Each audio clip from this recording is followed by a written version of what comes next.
បាទទស្សដីបាទបងប្អូនអរគ្នាបាទជាពិសេសបងប្អូនសិស្សានុសិស្សទីរាប់អានបាទជួបគ្នាសារជាថ្មីទៀតហើយបាទ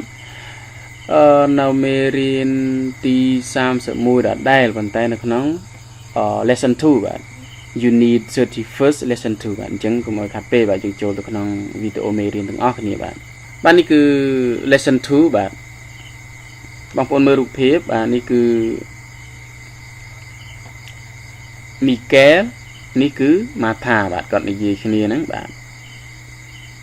និយាយគ្នាពីរឿងដែលគាត់បានជួប Michael យ៉ាងម៉េចហ្នឹងបាទគាត់និយាយប្រាប់Miguel បាទអញ្ចឹងយើងមើលមកការសន្ទនាយើងវិញហើយពាក្យពិបាកបាទពាក្យពិបាកមានច្រើនឬក៏តិចបងប្អូនមើលមើល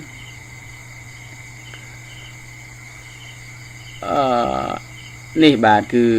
apparently បាទ apparently យើងប្រែថាពិតបាទពិតប្រកបបាទឬក៏តាមពិតអីចឹងទៅណាបាទពិតប្រកបបាទ apparently បាទ best friend បាទ friend យើងចេះហើយ best friend ហ្នឹងបាទមិត្តល្អហ្នឹងបាទអានេះចាំmuch in common នេះ helps much in common ចាំយើងប្រែយកសេចក្តីទៅម្ដងណាបាទណាទៀតបាទ girlfriend បាទ girlfriend នេះ old girlfriend យើងប្រែថាសង្សារចាស់ណាបាទបើសិនមនុស្សប្រុសយើងដាក់ boyfriend មកណាបាទបើស្រី girlfriend គឺសង្សារណាបាទសង្សារស្រីហ្នឹងណាបាទ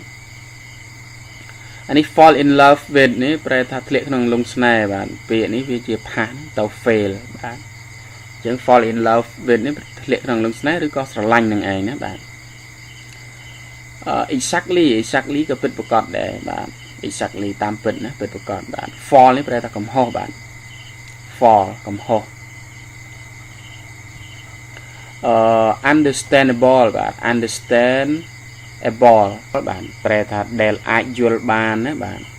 understandable បាទដែលអាចយល់បានបាទនេះពាក្យ it a shame បាទ it a shame នេះយើងប្រែថាវាជារឿងដែលគួរឲ្យខ្មាស់ណាបាទវាជារឿងអាម៉ាស់បាទ it's a shame បាទវាជារឿងអាម៉ាស់វាជារឿងដែលគួរឲ្យខ្មាស់ណាបាទនេះ sensitive បាទ sensitive នេះប្រែថាដែលឆាប់រំភើបញាប់ញ័រឬក៏ឆាប់អីណាបាទឆាប់ស្អប់ឆាប់ស្រឡាញ់ឆាប់អីគឺ sensitive បាទ sensitive ប្រែថាអ្នកដែលឆាប់រំភើបបាទ charming បាទ charming ប្រែថាស្អាតស្រស់ស្អាតឬក៏មានមុនស្នេហ៍បាទ charming ណាបាទ forgive គឺយើងចេះម្ដងហើយគឺលើកលែងទោសណាបាទ forgive លើកលែងបាទ forgive worry គឺយើងចេះហើយព្រួយបារម្ភណា friendship បាទ friendship កន្លែងនេះយើងប្រែថាមិត្តភាពណាបងប្អូនបាទមិត្តភាព deserve នេះសមនឹងទទួលបាទ deserve សមនឹងទទួលបាទ lonely បាទពាក្យ lonely នេះប្រែឯកកាហ្នឹងបាទឯកកាបាទ different គឺយើងធ្លាប់ចេះហើយណាបាទបាទអញ្ចឹងយើងអានតែម្ដងទៅបាទកុំឲ្យខាតពេលយូរបាទមកថាក៏ថា Michael and Pedro I didn't know they knew each other neither did I but apparently they used to be best friends really they don't seem to have much in common what happened to make a long story short Michael's old girlfriend fell in love with Pedro. Oh, that sounds like Pedro. No, it wasn't exactly Pedro's fault. But Michael wouldn't speak to him after that. That's understandable. Maybe, but it's a shame. Well, Michael is sensitive. That's why he's so charming. Yes, but now that Michael is seeing Joanna,I hope he'll forgive Pedro. You don't have to worry about Pedro. I know, but I think a good friendship deserves a second chance. So do I, but and Pedro needs his old friend. He's really lonely. Lonely? Every time I see him, he's with a different woman. បាទអញ្ចឹងបងប្អូនអាចអានទាន់ទេបាទ ខឹមតបងប្អូនតើណាពូពាក្យពិបាកយើងតិចដែរទេណាបាទបើសិនបងប្អូនអានអត់ទាន់ទេបងប្អូនអាចមើលវីដេអូនឹងសារចុះសារឡើងហើយបងប្អូនរៀនអានឲ្យបានស្ទាត់ឬក៏ឲ្យបានយល់ណាពាក្យណាដែលมันចេះបើកវិជ្ជានុក្រមបន្ថែមបាទពីព្រោះពាក្យដែលខ្ញុំបង្ហាញមិនប្រកាសថាជាពាក្យបងប្អូនចេះជួនកាលខ្ញុំបង្ហាញបងប្អូនចេះហើយជួនកាលបងប្អូនអត់ចេះដែរបាទអញ្ចឹងពាក្យដែលខ្ញុំបង្ហាញប្រាប់បងប្អូនចេះហើយបែរជាពាក្យដែលខ្ញុំអត់បានបង្ហាញបងប្អូនអត់ទាន់ចេះអញ្ចឹងបងប្អូនអាចបើកវិជ្ជានុក្រមខ្លួនឯងបានណាបាទអញ្ចឹងទេកុំខាត់ពេកបាទយើងប្រែតែម្ដងទៅបាទអញ្ចឹងគាត់បន្តរឿងនេះពីការភាគ1ណាបាទunit 31មេរៀនទី1ប៉ុន្តែនេះមេរៀនទី2គឺគាត់និយាយគ្នាណាបាទនិយាយបន្តមកទៀតបាទអញ្ចឹងបងប្អូនចាំបានទេអាមេរៀនទី1របស់ unit 31ហ្នឹងចង់បញ្ចប់ clear ចង់បញ្ចប់របស់ការសន្ទនាគេថាម៉េចបាទបាទអញ្ចឹងបងប្អូនចាំបងប្អូននឹងតអានេះទៅបងប្អូននឹងយល់បាទអញ្ចឹងគាត់និយាយថាគាត់ឃើញរូបភាពរបស់Michael នៅលើតុរបស់ Pedro បាទនេះ Michael គាត់ឃើញណាបាទអញ្ចឹងដល់ពេលមកថាគាត់ថា Michael and Pedro I didn't know they knew each other ថា Michael ហើយ Pedro អីអូខ្ញុំអត់ដឹងថាពួកគេស្គាល់គ្នាសោះចាខ្ញុំអត់បានដឹងថាពួកគេស្គាល់គ្នាទេ Neither did I ខ្ញុំក៏ដឹងដែរបាទ Neither did I ខ្ញុំក៏ដឹងដែរ But apparently they used to be best friends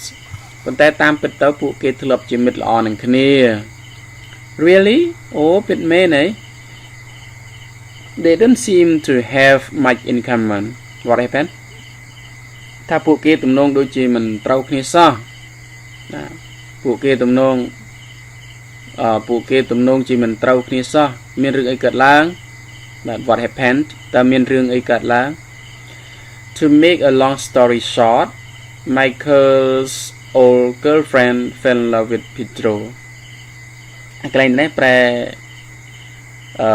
យើងអាចប្រែថាដើម្បីធ្វើឲ្យរឿងនេះកាន់ដើម្បីធ្វើឲ្យរឿងវែងឲ្យទៅជារឿងខ្លីណាបាទក្នុងន័យវាចឹងណាបាទ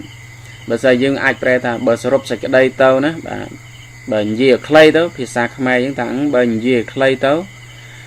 សង្សារចាស់របស់ Michael ហ្នឹងគឺស្រឡាញ់ Pedro អញ្ចឹងឬក៏ធ្លាក់ក្នុងលំស្នេហ៍របស់ Pedro ឬក៏ស្រឡាញ់ Pedro ហ្នឹងឯងណាបាទបើនិយាយឲ្យខ្លីឬក៏និយាយស្រួលស្ដាប់ទៅភាសាខ្មែរយើងនិយាយចឹងឯងណាបាទបើនិយាយឲ្យខ្លីទៅឬក៏និយាយស្រួលស្ដាប់ទៅសង្សារចាស់របស់ Michael ហ្នឹងគាត់ស្រឡាញ់ Pedro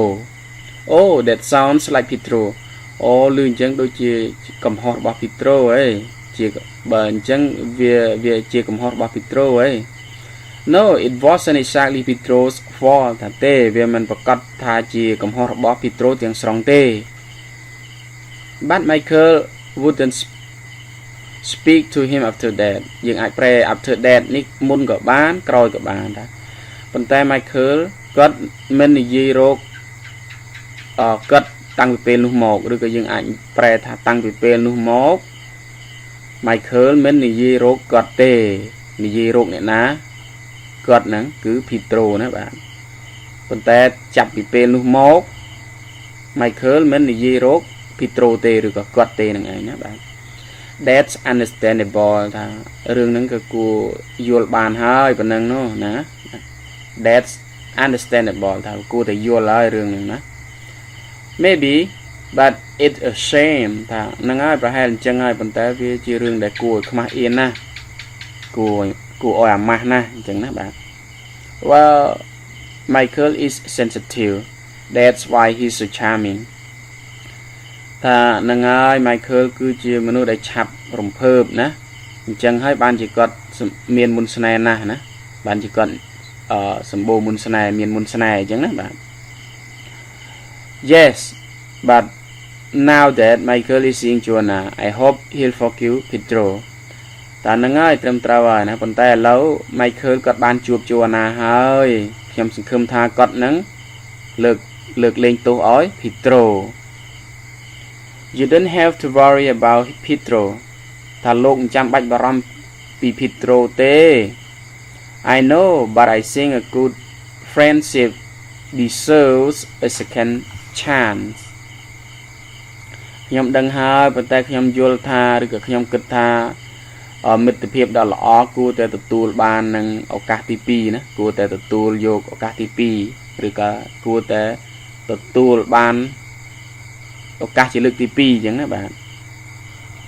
so do I បាទខ្ញុំក៏គិតអញ្ចឹងដែរប៉ុន្តែand Pedro needs his old friend he's very lonely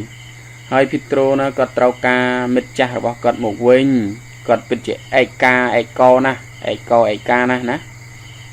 lonely every time I see him he's with a different woman ថាអីគេឯកាហ្មងរាល់ពេលដែលខ្ញុំបានឃើញគាត់នឹងគាត់នៅជាមួយមនុស្សស្រីប្លែករហូតហ្នឹង